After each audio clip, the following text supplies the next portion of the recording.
Ondersoek en brei patrone uit. Wanneer ons na patrone gaan kyk, gebruik jy dieselfde stappe om by die antwoord uit te kom. Maak nie saak watter tipe patrone ons na kyk nie. Die eerste ding wat 'n mens doen, is om die intervalle te ondersoek. Wat beteken dit? Kyk wat is die verskil tussen twee getalle in die ry. Hierna toets ons om te kyk of dieselfde intervalle by die res van die getalle in die ry ook geldig is. Nou beskryf ons die patroon en wanneer ons 'n beskrywing het, kan ons die ry voltooi. Ons voorbeeld. Ondersoek die patroon en brei die patroon uit. 8, 11, 14, 17. Ons eerste stap is om die intervalle te ondersoek. Word die getalle groter of kleiner? 8, 11, 14, 17. Dit word groter. Ons weet daar is twee bewerkings wat meer maak. Dit is plus en maal. Ons probeer eers plus, want ons sien die getalle word nie baie vinnig groter nie. Van 8 tot 11 moet ons plus 3. Van 11 tot by 14 is ook plus 3. En van 14 tot 17 is weer plus 3. Ons kan sien die vermeerdering bly konstant. Ons het plus 3 met elkeen van die getalle probeer en ons kom by die regte antwoord uit. Onthou nou net as dit dalk andersom was en die getalle elke keer met 3 minder geword het, sou ons net 'n minus gebruik.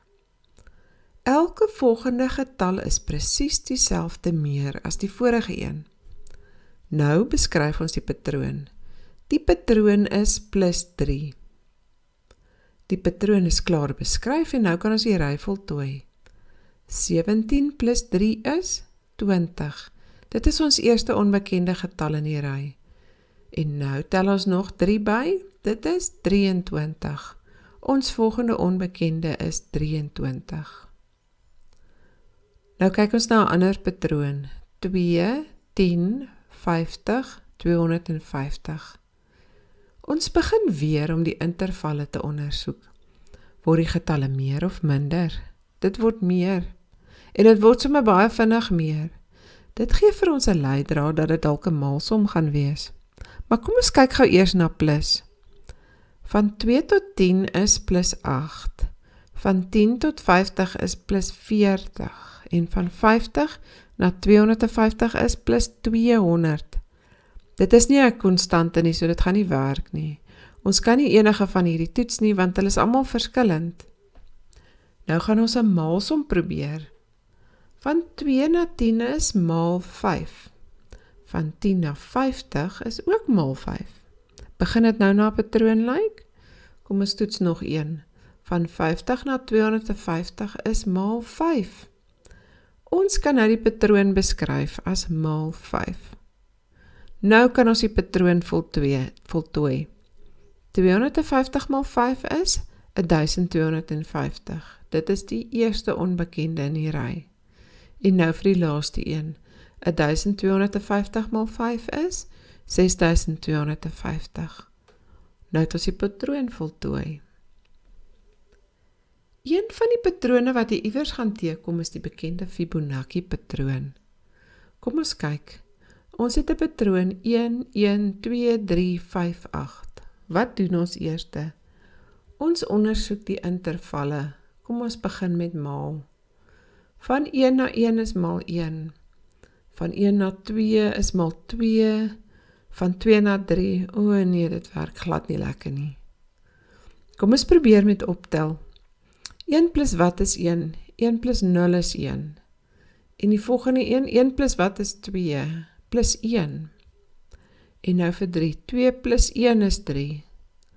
En van 3 tot by 5 moet ons 'n plus 2. En van 5 tot 8 is plus 3.